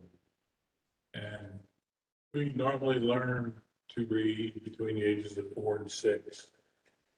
And it seems to me that to identify the problem, you need to learn in that age group where our problem is happening. This is not new, okay? The problem is not a new problem. So where in the system that Gary has, where do we get lost in the reading to learn process? Because if we can't read to learn reading, read to learn reading, we're not going to get the rest. The rest is going to miss us, whether it be math or science, English. Probably we need to learn how to read. So that starts in, I know it starts in preschool now and it goes through, but by the time we get to that first grade level, we should know how to read. So we have a very small subset of students that fall actually in that category. Seems to me we need to identify where that gap is, where's that problem, where we're not getting to those children to set them up for success later. Because I mean, and I took a lot of science and different things, and you know, if you miss it, especially in algebra and geometry and calculus, and you're missing the basics, the very building blocks of that learning, you're lost. It doesn't matter if you're smart. You're lost. So I mean, and I mean, it's lucky to learn those basics early on in it, and it made it easy.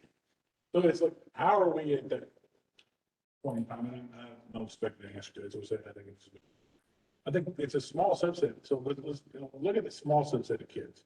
Where are we missing at in that age group that's allowing them to learn for life of how to read, how to do math, how to do science?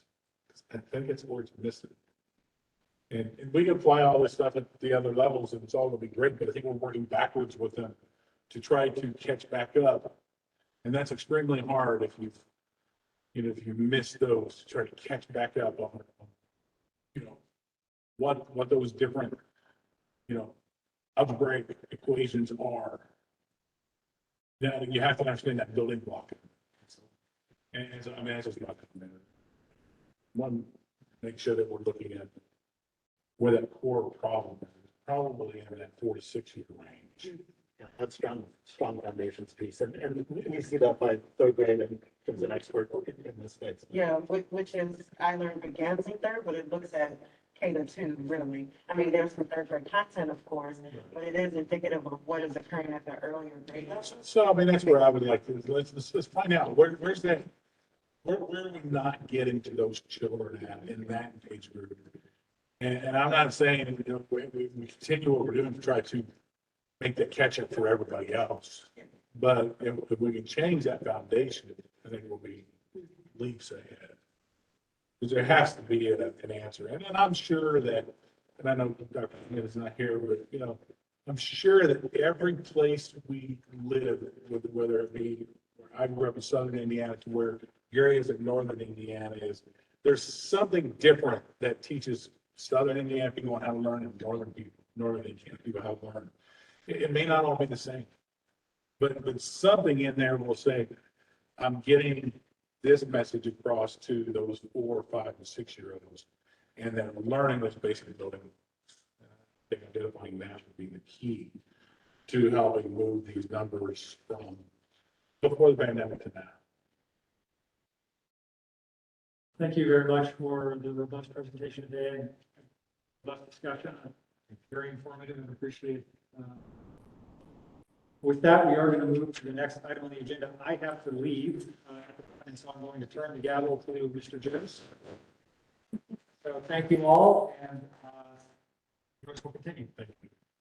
The next thing we're going to talk about is the contract authorizations for the DUAB for the contracts that have occurred. I'm going to let Pete actually, I think, go through these contracts, and then we'll make a motion, I think, after Pete goes through them all, and to accept it, I mean, basically authorize the actual payments that have already been made. Okay, so it does, but just to make a motion, we've accepted his rule or something to. And normally there would be so many, we've not had a meeting in 9 weeks. So since there's 11 of these, feel free to stop me anytime. We don't have to ask questions again. And Nicole's here to message and or whatever. So just start A and go to. Okay, so first one was for football stadium audio system. That was actually one that Courtney had approved last summer. Supply chain issues caused that project to be delayed, and because of the delay, costs increased. So it was, I think it was on like 44,000 out of 50,000, so it's like a $5,000-6,000 increase. So that money was from 1065 school. It has been installed, ready to go for the first game. They say it's going to be played here shortly. Second one was for, actually the second two are fairly similar. One for audiovisual equipment and musical instruments. Both of those are for the Fine Arts program. On the AV equipment, those are things that have been rented in the past, and now they'll be purchased, and they won't have to incur that rental fee in the future. Both are paid for out of Title 1 Part A and finance program primarily at the high school, but there may be some usage at other schools as well. Fourth one there is for family engagement training through Parent Camp is a current method that's used for just kind of strengthening those family school partnerships. They are engaging for an additional same type of goal, but a different approach using the face liaisons and training them to strengthen those partnerships, and that is paid for through SR3. I'm sorry, I don't think I get it all now. That's $40,000 contract. Backing up the AV equipment is $42,000. Musical instruments was $83,000. The fifth one there is playground equipment at the food. That's paid for out of SR2, and that's $189,000. Next one is for Anthony Roofing. Now, this was a for several buildings. You had already approved this, and the project had started. And after doing some inspections, there was some moisture found in the roof at several buildings, led to a $45,000 increase overall. It's only one 0.4% of the total project. I guess I'll just assure you if that my authority only goes up to 250,000. So if we have additional change orders on the riveting, I'll continue to approach it the way we have, but if we ever get to a total increase of more than 250, I'll be sure to bring that one back to the board. And that is also ESER $2. The forklift simulator, this is funded at ESER $3. Total of about $40,000. Use that at Career Center. It's a certificate. You can become a certified forklift operator, and that simulator is used for that education purpose. Next one is for some book vending machines. I had a little serendipitous excess of Title I funds that had to be spent by the summer, and so that's going to be those machines will be put in several buildings. I think all of them actually.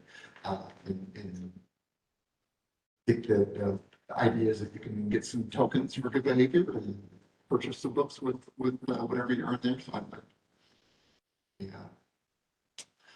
something on use of those dollars there. The cost was $58,000. Next one were for close education. This is a software for both math and literacy that's used already, and so it's the renewal of those annual licenses. There's also some professional development associated with that. The new thing for this year that has been used in the elementary school buildings thus far, and is going to be expanded to middle and high school for this coming year. And that is a total of $243,000 funded through a mixture of Title I, ESER III. I believe that the professional development is funded through Title and the licenses themselves are through ESER III. There's another playground there for Glen Park. That's funded through ESER $3. Total cost was $200 or so. And then the last one are bleachers at 2 middle schools. That's the 1065 funded cost.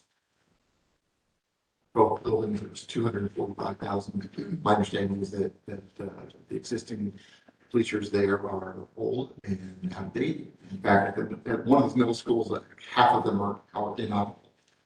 So that's what we placed there, and that's also going to bring us into ADA compliance. Those buildings. Any questions on those contracts that have been approved the last couple of months? Is there any necessary to make it? I don't need a motion. We definitely need a motion for the next item.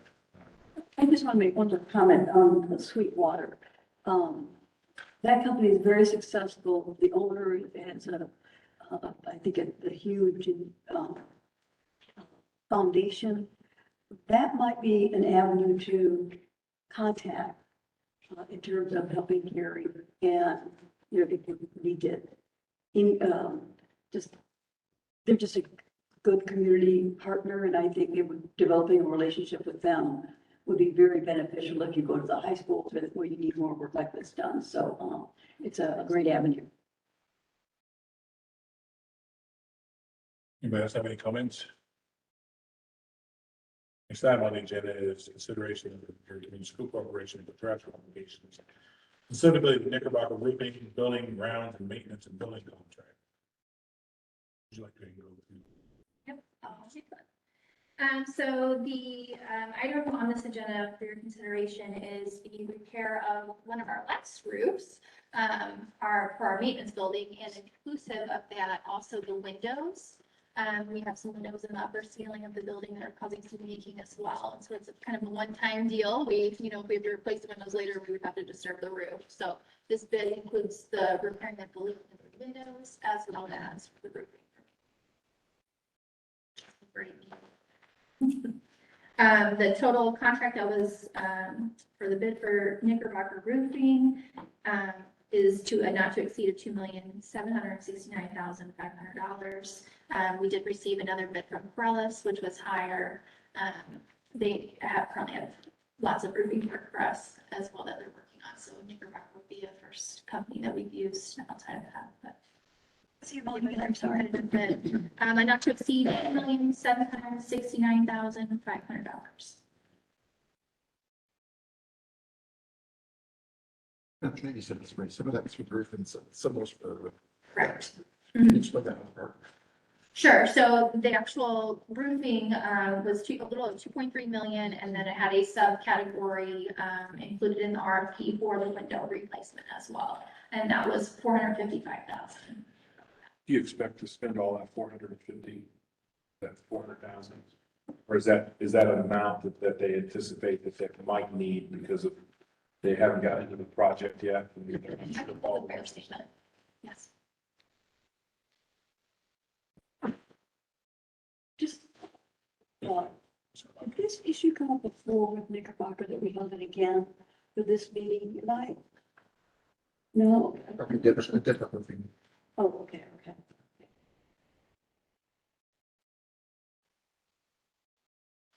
Mr. Chairman, I would make a motion to accept the contractual obligation to Knickerbocker Roofing in the amount not to exceed $2,769,500. We have a motion, do we have a second? Second. Do we have any discussion on the contract? We have a motion, we have a second. Second. We will take a vote on approving the contract not to exceed $2,769,500. Vote please. Mr. Bennett, Yes. Ms. Brown, Yes. Mr. Black, Yes. Mr. Joyce, Yes, passes 4-0. thank you. Next item on the agenda is one we skipped over. I'm sorry. Ms. Stendhal. Aye. Thank you for this time. You can come up. You can come up and talk, the microphone if you like, or sit there. Yes, I can hear you fine. I'm sure the microphones here will pick it up though, so the folks outside the room, if you could just, you might come a little closer. He would like me to come close just so the mic, so if anybody's listening, they could hear you talk as well. But I can hear you. Microphone is next to the. Well, the microphones I care about are here and here, so if you want to just grab one of these seats here, if you want to sit next to, I want your Mr. Black to be. Well, you Representative Smith, though.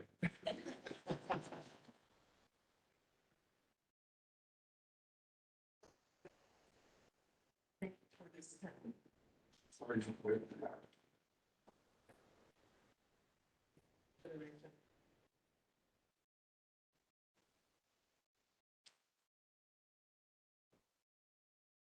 My name is Mrs. Lavetta Tyndall. I'm from Gary, Indiana. I'm a graduate of Roosevelt High School, class of '66. My husband and I raised our children in Gary, and our children graduated from Westside High School and have furthered their education with college, receiving college diplomas, degrees. So they are wonderful, wonderful examples of the products of Gary's school system. I want to thank you for finally having the number of graduates presented today. Members of our city have been wondering why we were not provided with the number of graduates from West Side High School. Wondering why it took so long. And our other question now is how many students received certificates of attendance? How many students received scholarships?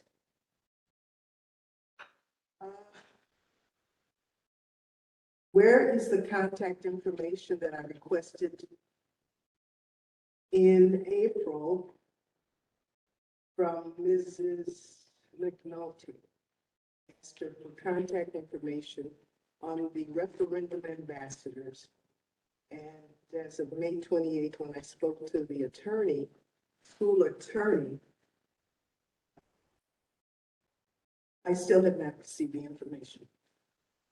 And I would think that would be readily available, but it has not been presented to me. And I'm hoping that your plans for this new school year are in place regarding equipment, so that not one of our children will be without computers. If computers are being provided for any one child, we want to make sure that all children receive computers to use for their school learning sessions. Are there adequate buses? Near the end of the school year, we got complaints, we being members of the community, got complaints from some students and parents saying that their children were not able to catch the bus to get to school. And as you know, sometime during our year, I let this body know that our students were standing outside in the cold, in the dark, waiting for the bus. Then going to school and having to stand outside of the building in the dark, in the cold. And I'm sorry to say that I've not got a response from you as to what you did about it, or had your representative do about it, being Dr. McNulty. Another question, what is the status of providing basic necessities? As you know, there was a protest of students regarding the absence of toilet tissue, drinking water, and soap. Basic provisions for use of the restroom were being denied our students. Haven't heard from this body as to what your position was regarding the protest, or what your plans were in addressing the matter, and how you were going to, what kind of consideration you were going to give the kids, the students. I want to know, when will this body, DUAB, begin to promote the idea and the important value of having. You can finish your thought. Promote the value of parental involvement in the education of our students.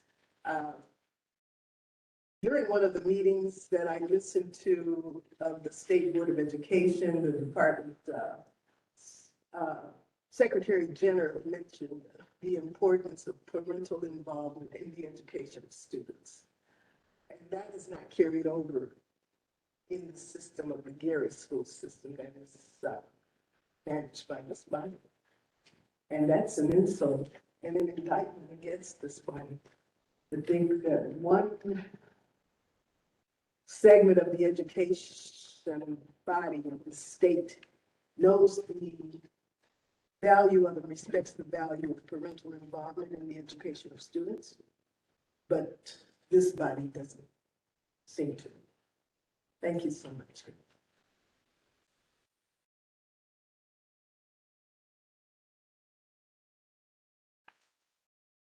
Next time on the agenda is new business. New business, new discussions. I think the only thing I would bring up is the carryover from last meeting, just a special meeting about the furniture disposal. I just wanted to make sure that you knew that I had done a little due diligence on, I think there were two separate contracts, one with elementary, one with high school, secondary. On the elementary contract, we didn't have any concerns because they were making use of a nonprofit to dispose of furniture. On the other, I did make a phone call to the actual subcontractor who was taking care of that. He had some nonprofit was there. I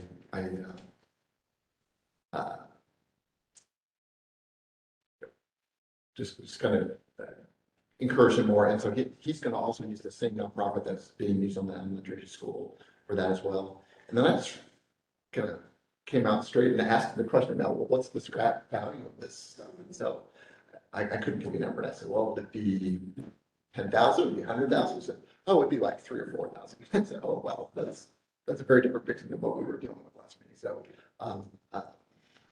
Nathan actually wrote into the contract for the secondary furniture, if the resale value that was over 5,000, any of that would be returned to the school. So I think we've gotten around the primary issues that Paul was concerned about is fall of law, is making use of nonprofits. But then in terms of monetary use, I think we've solved that problem. One thing I would add is the school, just you guys that's running the school it is our intention to follow all of the laws and all the guidance of the State Board of Accounts and of the state of Indiana, and not to ignore those provisions within it. As an agent of us, it is our expectation that you will follow those, whether you like them or not, whether you agree with them or not. It is what is right to do here in Indiana. So we will follow those laws.